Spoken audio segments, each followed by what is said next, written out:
The pain was the first thing Captain Dax Morrow noticed as he clawed his way back to consciousness. His limbs ached, his head pounded, and the sterile taste of blood lingered on his tongue. He blinked into blinding white light. Fluorescent, artificial. Not the warm glow of Sol or the amber hum of his ship's engine core. He wasn't on the Dauntless anymore. "He's awake," came a soft, unfamiliar voice. High, musical, female. But not human. Dax sat up too fast, cursing as his ribs protested. The room came into focus. Clean white walls, metallic flooring, and softly humming machines he couldn't name. Standing beside him was a woman, no, a being. Her skin shimmered with faint blue hues, like frost on moonlight. Her eyes were large, silvery lavender orbs with no pupils, framed by hair that seemed to float like gossamer in a gravity field. She wore a flowing tunic that barely reached her knees, the fabric shimmering with woven starlight. "Where the hell am I?" Dax rasped.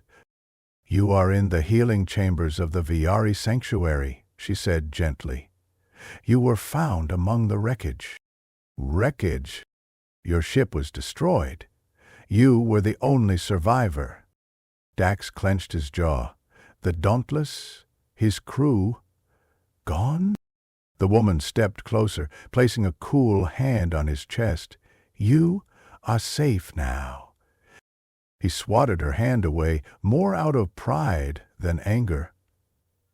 "Who are you?" "I am Keela," she said, lowering her eyes. "I was assigned to you as caretaker, per Veyari custom. You saved one of our refugee ships from a pirate vessel. The council declared your reward as me." Dax blinked. "Wait, what?" She looked up again, her face soft but unreadable. "I am yours now." His stomach twisted. "You mean?" "Your slave." She hesitated. "In your words, perhaps, but it is our way. When a life debt is owed and cannot be repaid in coin or blood, we offer ourselves in service. It is honor, not shame." Dax pushed the thin sheet aside and swung his legs over the side of the medical pod. "That's not how we do things where I'm from." "Then I will adapt to your ways," she said quietly.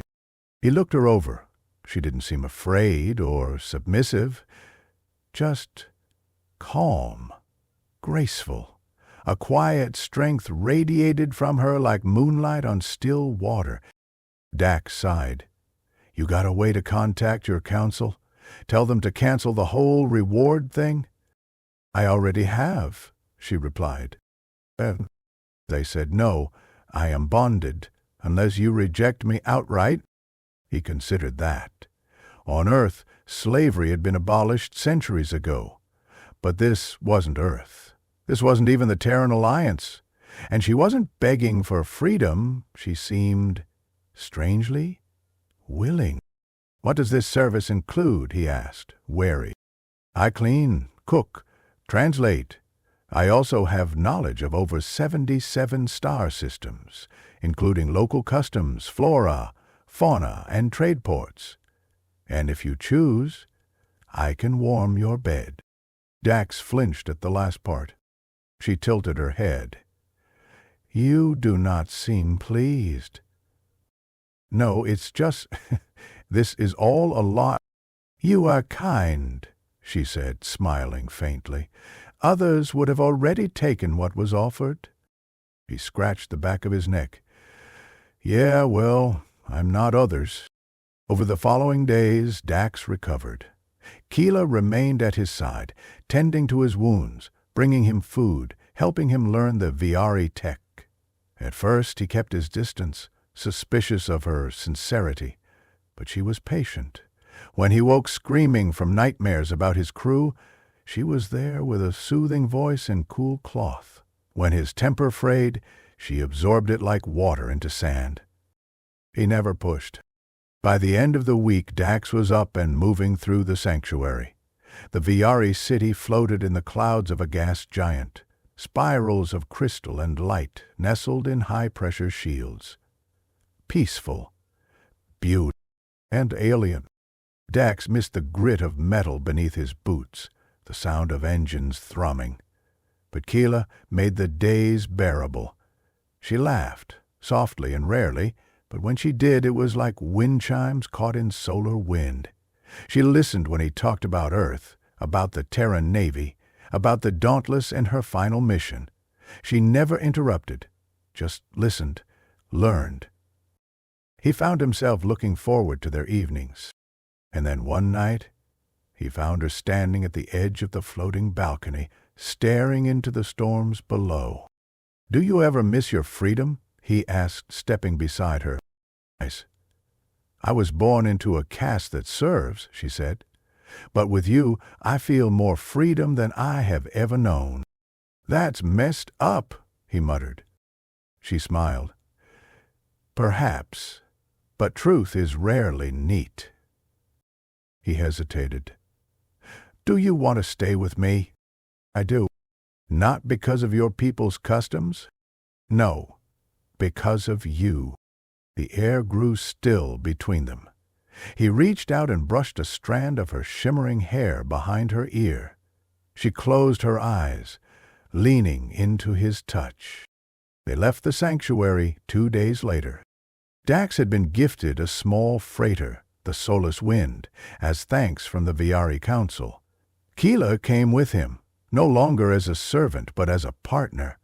They traveled the fringe systems, picking up odd jobs, courier runs, asteroid salvages, interstellar mapping contracts. Keela proved invaluable. Her knowledge of local dialects, hidden ports, and ancient navigational routes saved them time and trouble. Her presence soothed the worst of Dax's inner storms. But the galaxy was not a kind place. Word spread of a Terran captain traveling with a sweet little Veyari slave. Some saw him as lucky, others as a target. They were docked at a trade hub on the edge of the Elthari Divide when trouble came. A group of Grakor pirates cornered them in the market. "Nice pet you've got there, human," the largest one hissed, his eyes flashing orange. "She's not a pet," Dax growled. "Oh, we know. Veyari's slaves fetch a high price in the core worlds, especially the pretty ones." Dax reached for his pistol, but too slow. Keela moved first. With a sharp whistle, she emitted a burst of ultrasonic energy that staggered the pirates. She grabbed Dax's arm, pulled him into a narrow alley, and they ran, dodging blaster fire, leaping over crates until they reached the ship. Inside, Dax sealed the doors and panted, staring at her. "You never said you could do that." "There are many things you haven't asked," she replied, breathing hard. He laughed, incredulous. "You saved me." She stepped close, her voice low, just returning the favor. Later that night, they sat in the Solus Wind's cramped cockpit, stars spinning beyond the glass. Dax looked over at her. "You know, if I hadn't opened my eyes in that med bay, I don't know where I'd be now." "Dead," she said plainly. He chuckled. "Yeah, but not just that. I mean, you. This whole thing. It's not what I expected." "No one expects love," she said softly. Dax blinked. "Love?" She looked away, suddenly shy. I felt it, but if I am mistaken—" He reached over, taking her hand. "You're not," he said. "You're really not."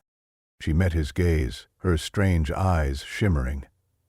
"Then I am yours, not by custom, by choice."